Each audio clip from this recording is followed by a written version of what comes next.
हरे कृष्ण। भगवत नाम की महिमा। भगवत नाम की महिमा इतनी अगाध है कि हम उसके बारे में जितना कुछ कहें, जितना कुछ समझे या जितना कुछ हम अपने जीवन में उतारे उतना ही कम है। भगवत नाम के जो विशेषता है या भगवत नाम की वजह से आपके जीवन में जो परिवर्तन होता है, वो परिवर्तन आपके जीवन को एक नई दिशा देता है, सकारात्मक दिशा देता है। और उस दिशा की तरफ जब हम चलते हैं तो उसके ऐसे अनुभव हम प्राप्त करते हैं, ऐसे अनुभव हमें आते हैं कि वास्तव में कि नाम एक ऐसा चमत्कारी कवच है, ऐसा चमत्कारी हमारे लिए एक संरक्षक अदृश्य शक्ति है जिसकी हम बगैर अनुभव लिए कल्पना नहीं कर सकते। और आज इस भगवत नाम का जो महत्व है और वो इस दौर में, या यूँ कहिए कि एक नाम जिसके पास नाम का जो धनी हो गया, उसका व्यवहार कैसे बदल जाता है, वो किस तरह से भगवान को प्यारा हो जाता है, या भगवान की कृपा उसके ऊपर कैसे होती है।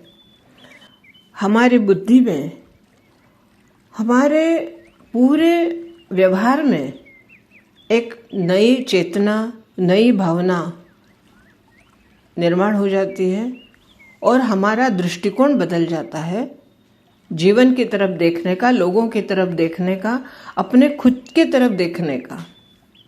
और उसी नाम का प्रभाव है कि व्यक्ति के मन में परोपकार जागने लगता है कि वो किसी के लिए कुछ ऐसा करे कि जिससे भगवान प्रसन्न हो।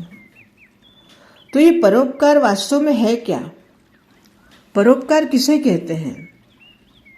जब कोई व्यक्ति किसी की सेवा करता है, दूसरे के बारे में कुछ अच्छा सोचता है, अपने खुद की परवाह किए बगैर दूसरे के लिए कार्य करता है, दूसरा अर्थात हमसे अलग जो भी है वो दूसरा ही होता है, परंतु हमारा भ्रम है कि परिवार हमारा है और परिवार के लिए हमें कुछ करना है। लेकिन ऐसा नहीं। परिवार के बाहर जो समाज है, जीव जंतु, लोग जो भी हैं, वो उन सबके बारे में सोचना ही परोपकार है। किस तरह से सामने वाले का भला हो, अच्छा हो। और उसी विचार से जब कोई व्यक्ति किसी की सेवा करता है तो उसको परोपकार कहते हैं। अब यह नहीं सोचना कि कौन हमारे बारे में क्या कह रहा है, हमारे बारे में कौन क्या सोच रहा है या कौन क्या सोच रहा होगा। अगर यही सोचकर, ये बात अगर हम सोचने लगे और इसी बात को सोचकर हमें अपना कार्य नहीं बदलना है,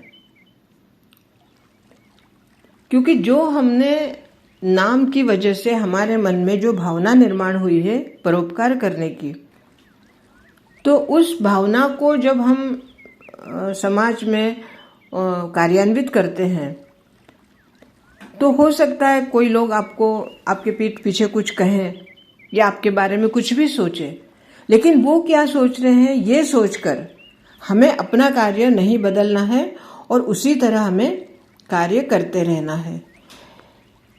लेकिन यह सब करते समय जब हम क्या कर रहे हैं, यह करते समय हमारी छाया को भी पता ना चले कि हम क्या कर रहे हैं। यहाँ पे थोड़ी सी समझने वाली बात है कि जब हम कोई कार्य करते हैं तो हमारी छाया को पता चल जाता है, हमें पता चलता है। लेकिन यहाँ पे अध्यात्म हमें ये कहता है, भगवान का नाम हमें ये समझाता है कि हमारी छाया को भी पता नहीं चलना चाहिए कि हमने क्या अच्छा काम किया, क्योंकि छाया तभी उत्पन्न होती है जब आप उजाले में होंगे, प्रकाश में होंगे, और अपने आप को उजाले में रखकर जब हम कुछ काम करते हैं, कुछ परोपकार करते हैं, अर्थात उसका डिस्प्ले करके, यहाँ प्रकाश का या उजाले का तात्पर्य ये नहीं है कि आपको अंधेरे में रहकर काम करना है। यहाँ प्रकाश या उजाले का तात्पर्य यह है कि स्वतः का डिस्प्ले करना, प्रचार करना। तो जब हम इस तरह के प्रचार वाले उजाले में रखकर कुछ काम करेंगे, परोपकार करेंगे, तो छाया निश्चित आएगी। और छाया आएगी तो छाया को पता चलेगा कि हमने क्या किया है। तो परोपकार ऐसे करना है गुप्त रीति से, अर्थात यहाँ गुप्त का अर्थ यह है कि जो हम काम करते हैं उसकी वाच्यता हम हमारे ही मुंह से ना करें। मैंने ये किया, मैंने वो किया, मैंने उसके लिए इतना किया, मैंने जो भी XYZ। तो किसी की भी जब हम सहायता करते हैं, मदद करते हैं, या किसी की सेवा करते हैं, या किसी को जो उसकी आवश्यकता होगी उसकी आवश्यकता की पूर्ति करते हैं, तो वह परोपकार की श्रेणी में आता है। और ये ऐसा करते समय हमें छाया को भी पता नहीं चलना चाहिए, अर्थात हमें वो काम इतना साइलेंटली करना है कि ठीक है, हमने कर दिया और भूल गए। अब यहाँ बात यह आती है कि छाया को भी पता क्यों ना चले। कई लोग कहते हैं कि भाई हमने काम किया है, तो अगर हमने किसी को नहीं बताया तो लोगों को पता नहीं चलता। लेकिन लोगों को पता चलने की जरूरत ही क्या है? भगवान देख रहे हैं, क्योंकि आपके मन में जो भावना निर्माण हुई है वो भगवान के नाम की वजह से निर्माण हुई है। तो भगवान जानते हैं कि आप क्या अच्छा कर रहे हैं, आपको किसी को कहने की, बताने की जरूरत नहीं है। लेकिन यहाँ पे है कि छाया को भी पता क्यों ना चले। तो इसके पीछे एक बहुत ही गहरा राज है, एक गहरा रहस्य है। और वो रहस्य क्या है कि जब हम कोई परोपकार करते हैं और हमने उसका प्रचार किया, तो हमारे मन में अहंकार ना आ जाए, अहंकार ना आए। इसलिए छाया को पता नहीं चलना चाहिए कि मैंने यह किया है, और मैंने यह किया है ये भावना ही आपको परोपकार के बजाय आपका प्रचार करने के काम आएगी। स्वयं ही स्वयं का प्रचार कर रहे हैं कि मैंने ये काम किया, मैंने इसके लिए ये किया। तो ऐसा जब हम परोपकार करते हैं, ऐसे अगर हम इस भावना से जब हम किसी की सेवा करते हैं, तो वह परोपकार भगवान को रास नहीं आता। उस परोपकार को कभी भी भगवान स्वीकार नहीं करते। भगवान वह स्वीकार करते हैं जो आपकी छाया को भी पता नहीं है। क्योंकि जब आपके मन में अहंकार आ जाएगा कि मैंने ये किया है, तो आपकी भावना बदल जाएगी। जो भावना आपके मन में किसी की सेवा करने की है, परोपकार करने की है, वो भावना आपकी बदल जाएगी कि मैंने किसी के लिए कुछ किया है, तो सामने वाला मुझे कम से कम थैंक यू तो बोले। मतलब हम कुछ चाहते हैं उससे, ये व्यापार हो गया। और जो व्यापार हो गया तो वो परोपकार नहीं हुआ। यहाँ पर एक छोटी सी कबीरदास जी की एक कहानी या उनकी एक घटना मैंने पढ़ी हुई है, वो याद आ रही है कि कबीरदास जी की भक्ति देखकर एक बार भगवान कबीरदास जी को वर देने के लिए उनके पास आए और कबीरदास जी को कहा कि मैं तुम्हारी भक्ति से प्रसन्न हूँ, तुम कुछ मांग लो। तो कबीरदास जी कहने लगे कि आपकी कृपा से मेरे पास आपके नाम का धन है, मुझे और कुछ नहीं चाहिए। तो भगवान ने कहा फिर भी मैं तुम्हें कुछ देना चाहता हूँ। जिसको भी तुम देखोगे उसके मन में भगवत नाम की ज्योत लग जाएगी, भगवत नाम लेने का उसका मन होने लगेगा। ये वरदान मैं तुम्हें देता हूँ। तो ये वरदान सुनकर कबीरदास जी कहने लगे, हे प्रभु, इस वरदान को थोड़ा सा बदल दो, इसको उलट कर दो। अर्थात मैंने किसी को देखा है और उसमें भक्ति की भावना जाग जाए, उसके बजाय कोई मुझे देखे और उसमें भक्ति की भावना जाग जाए, ये कर दो। क्योंकि अगर मैंने किसी को देखा और उसके मन में भक्ति की भावना आ गई तो मेरे मन में अहंकार आ जाएगा कि मेरी वजह से इसने नाम लेना शुरू किया है। ये सब नाम जो जप रहा है वो मेरी वजह से जप रहा है, इसलिए ऐसा मुझे नहीं चाहिए। मुझे पता भी ना चले कि किसी ने मुझे देखा और मुझे देखा तक उसने नाम जपना शुरू कर दिया। मुझे देखे बगैर,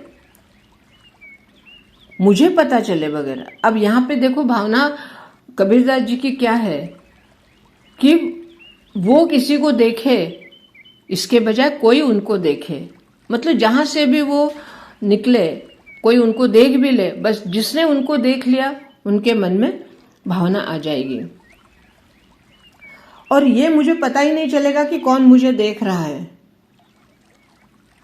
क्योंकि अगर मेरे को इन सब बातों से मैं उलझ गया कि मुझे कौन देख रहा है या मैं किसको देख रहा हूँ, इन बातों में अगर मैं उलझ गया तो आपके नाम का रत्न मेरे पास से खो जाएगा और मैं आपके नाम का रत्न खोना नहीं चाहता।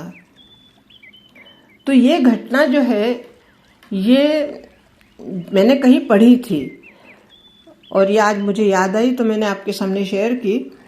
लेकिन इस घटना से हम इतना जरूर समझ रहे हैं कि अहंकार तभी निर्माण होता है जब हमें इस बात का पता चले खुद को कि मैंने ये किया है।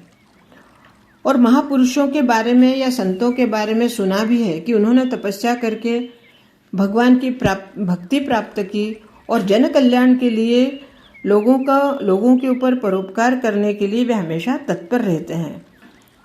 ऐसे तपस्वी लोगों का, सभी का भगवान को एक ही कहना है कि हे प्रभु, हम जो भी कुछ अच्छा करें उसके बारे में हमारे मन में कभी अहंकार ना होने देना। एक बार भी अगर अहंकार का बीज हमारे मन में आ गया तो हम कभी भी अच्छा काम नहीं कर पाएंगे, अपने प्रचार के पीछे भागेंगे और हमारा आपका नाम लेना यहीं समाप्त हो जाएगा। और नाम ऐसी शक्ति है कि जिसकी शक्ति निरंतर निरंतर बढ़ते जाती है। ये नाम की महिमा ऐसी है कि आपने अगर एक बार अपने जीवन में भगवत नाम लेना शुरू कर दिया, आपको खुद को भी पता नहीं चलेगा कि आपके जीवन में कितना परिवर्तन हो गया है। तो भगवान की भक्ति अगर हम चाहते हैं, किसी के लिए कुछ करना चाहते हैं, किसी के लिए कुछ सेवा देना चाहते हैं, तो बस हमें इतना ही ध्यान रखना है कि हम जो कुछ भी कर रहे हैं अच्छा, वो हमारी छाया से बच के करें, ताकि हमारा किया हुआ परोपकार भगवान स्वीकार कर ले और हमें अपनी भक्ति से कभी वंचित ना करे, अपने नाम से कभी वंचित ना करे। बहुत बहुत धन्यवाद। हरे कृष्णा।